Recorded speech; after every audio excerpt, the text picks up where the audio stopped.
బీహార్లో ప్రతిపక్ష ఇండియా కూటమి ఆందోళనలు చేస్తుంది. త్వరలో జరిగే అసెంబ్లీ ఎన్నికల్లో అక్రమాలు జరుగుతున్నాయంటూ బీహార్ బంద్ నిర్వహిస్తోంది కూటమి. దీంతో షాపులు మూతపడ్డాయి, రైళ్లను అడ్డుకున్నారు. పాట్నాలోని 30వ నేషనల్ హైవేపై టైర్లు తగలబెట్టి రాకపోకలను అడ్డుకున్నారు కూటమి లీడర్స్. ఓటర్ల జాబితాలో అవకతవకలు జరిగాయని ఆరోపిస్తున్నారు. ఎన్నికల కమిషన్, నితీష్ సర్కార్ ప్రతిపక్షాలపై కక్ష సాధిస్తున్నాయని ఫైర్ అయ్యారు.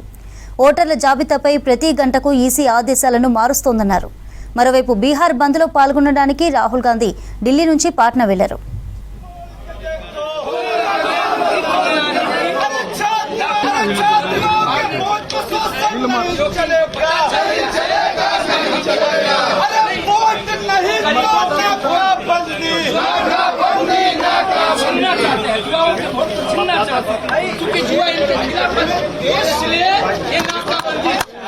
सरकार ने आज युवा महिला बुजुर्ग जिस आधार कार्ड से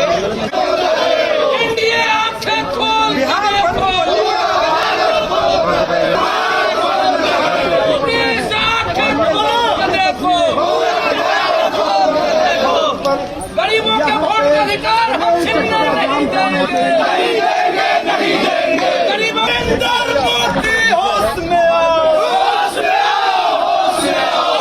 नरेंद्र मोदी होश में आओ, होश में आओ, होश में आओ। पूरा బీహార్లో ప్రతిపక్ష ఇండియా కూటమి ఆందోళనలు చేస్తుంది. త్వరలో జరిగే అసెంబ్లీ ఎన్నికల్లో అక్రమాలు జరుగుతున్నాయంటూ బీహార్ బంద్ నిర్వహిస్తోంది కూటమి. దీంతో షాపులు మూతపడ్డాయి, రైళ్లను అడ్డుకున్నారు. పాట్నాలోని 30వ నేషనల్ హైవేపై టైర్లు తగలబెట్టి రాకపోకలను అడ్డుకున్నారు కూటమి లీడర్స్. ఓటర్ల జాబితాలో అవకతవకలు జరిగాయని ఆరోపిస్తున్నారు. ఎన్నికల కమిషన్, నితీష్ సర్కార్ ప్రతిపక్షాలపై కక్ష సాధిస్తుందని ఫైర్ అయ్యారు. ఓటర్ల జాబితాపై ప్రతి గంటకు ఈసీ ఆదేశాలను మారుస్తోందన్నారు. మరోవైపు బీహార్ బంద్లో పాల్గొనడానికి రాహుల్ గాంధీ ఢిల్లీ నుంచి పాట్నా వెళ్లారు.